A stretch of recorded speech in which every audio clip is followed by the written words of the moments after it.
और चलिए इस वक्त की बड़ी खबर की ओर करेंगे। दिल्ली धमाके का नूह का सीधा कनेक्शन सामने आया। विस्फोट से भरी कार को मेवात लेकर गया था उमर। रात 1:36 पर फिरोजपुर टोल से कार गुजरी थी। मेवात उमर गया था। विस्फोट से भरी कार को मेवात लेकर उमर गया था। रात 1:36 पर फिरोजपुर टोल से ये कार गुजरी थी, तो सीधे तौर पर नूह का कनेक्शन सामने आया है। दिल्ली धमाके का नूह का सीधा कनेक्शन सामने आया है।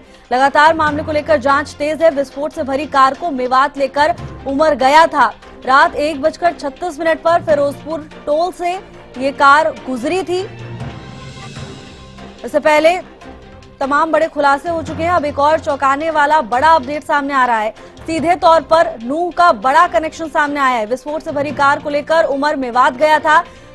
रात 1:36 पर टोल से ये कार गुजरी थी। मेवात आतंकी उमर पहुंचा था कार को लेकर। ये भी बताया जा रहा है कि कार में विस्फोटक सामग्री थी, जिसे लेकर उमर मेवात पहुंचा था। विस्फोटक से भरी सामग्री को लेकर उमर मेवात गया था।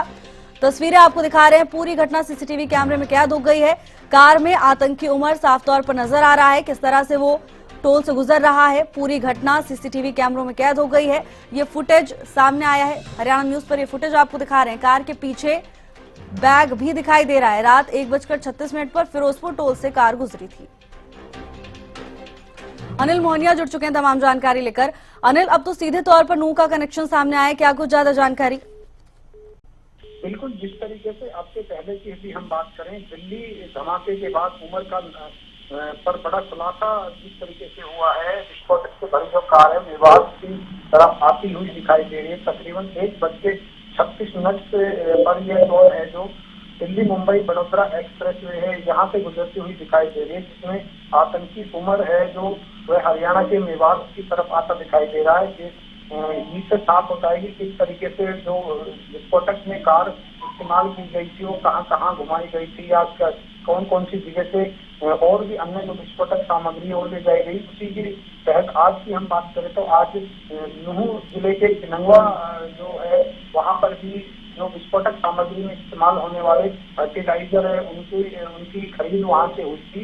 उसके दुकानदार को भी यहाँ से जो दिल्ली की जांच एजेंसी है उनके द्वारा उसको हिरासत में लिया गया पूछताछ के लिए। और इसी तरीके से जो पूछताछ का जो दौर है वो आगे भी जारी रहेगा। इसके अलावा जो बात करें जो अल फलाह मेडिकल कॉलेज है उसमें जो मौलवी का काम किया करते थे मस्जिद के अंदर, उनका भी कनेक्शन मेवात से है और शिकरावा गांव से उनका ताल्लुक है। और उनके परिवार वालों का भी यही कहना है कि वो 20 साल पहले यहाँ पे चले गए थे, लेकिन वो गांव में जरूर आते जाते थे, लेकिन उन्हें जो मकान किराए के देकर जिसमें भारी मात्रा में विस्फोटक सामग्री मिली थी वो मकान उन्हीं का है। यह बात भी सामने आ रही, इससे साफ जाहिर हो रहा है कि किस तरीके से जो नूह है उससे उसके जो विस्फोटक है उनके कनेक्शन जुड़ते हुए दिखाई दे रहे हैं। अब जांच एजेंसी क्लियर कर पाएंगी कि इसमें और कहाँ से नूह की बात करें या फिरोजपुर जेठा की बात करें या सुनाना की बात करें, अन्य कौन कौन सी जगह से उन्होंने फर्टिलाइजर हैं जो लिए हैं विस्फोटक सामग्री में इस्तेमाल करने के लिए। बिल्कुल अनिल, हालांकि ये भी बताया जा रहा है कि खाद विक्रेता को हिरासत में लिया जा चुका है, उससे पूछताछ भी जारी है। बड़ा खुलासा भी हो सकता है, कोई बड़ी जानकारी भी खाद विक्रेता की ओर से सामने निकल कर आ सकती है।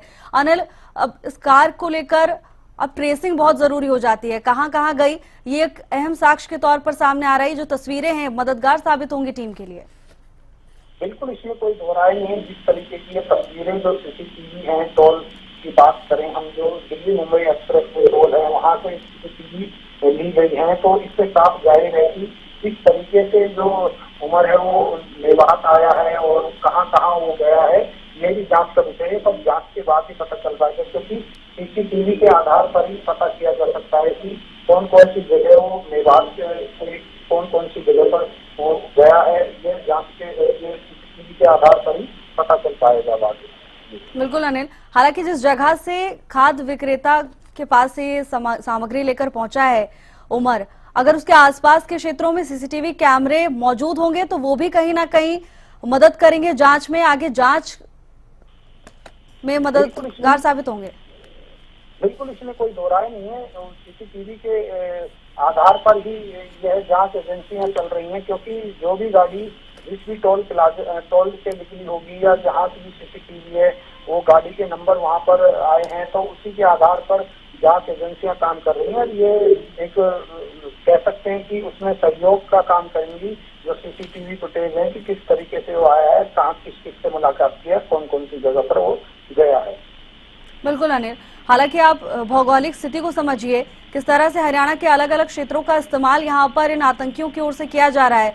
सीधे तौर पर राजधानी को और आसपास के क्षेत्रों को निशाना बनाने की कहीं ना कहीं ये कोशिश के तौर पर देखने को मिल रहा है। अनिल, बिल्कुल देखा जाए तो यह सही है कि जो भौगोलिक स्थिति की हम बात करें तो उन्होंने काफी जगह पर ये विस्फोटक सामग्री लेके घूमे हैं। जैसे कि कार में जो सीसीटीवी में जो कार दिखाई दे रही है उसमें वो बैग भी दिखाई दे रहे हैं, उसमें विस्फोटक सामग्री भी है।